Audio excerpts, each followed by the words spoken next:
بسم اللہ الرحمن الرحیم۔ السلام علیکم۔ میرے چینل ماہی خان میں آپ سب کو خوش آمدید۔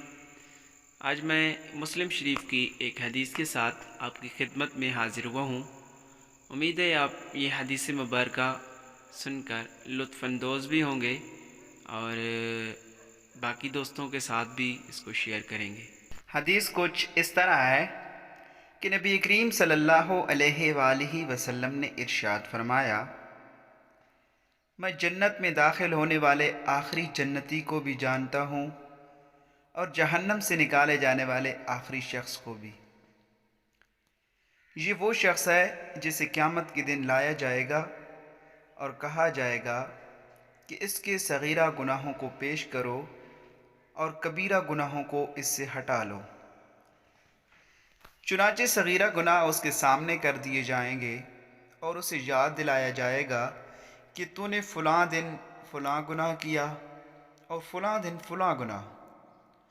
وہ سب گناہوں کا اقرار کرے گا اور انکار کرنے کی ہمت اس میں نہ ہوگی، اور ساتھ ہی وہ اپنے کبیرہ گناہوں کی پیشی سے ڈر بھی رہا ہوگا۔ لیکن پھر اسے کہا جائے گا کہ تجھے تیرے ہر گناہ کے بدلے ایک نیکی دی جاتی ہے۔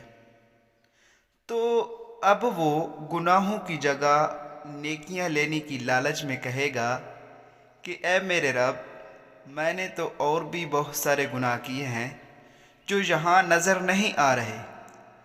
صحابی فرماتے ہیں کہ میں نے نبی اکرم صلی اللہ علیہ وآلہ وسلم کو دیکھا کہ وہ اس بات پر کھل کھلا کر ہنس پڑے، یہاں تک کہ آپ صلی اللہ علیہ وآلہ وسلم کے سامنے کے دانت مبارک نظر آنے لگے۔ اگر آپ کو یہ کلپ پسند آیا ہے تو میرے چینل ماہی خان کو سبسکرائب کر دیں اور اس ویڈیو کو باقی دوستوں کے ساتھ بھی شیئر کر دیں۔ شکریہ۔ اللہ حافظ۔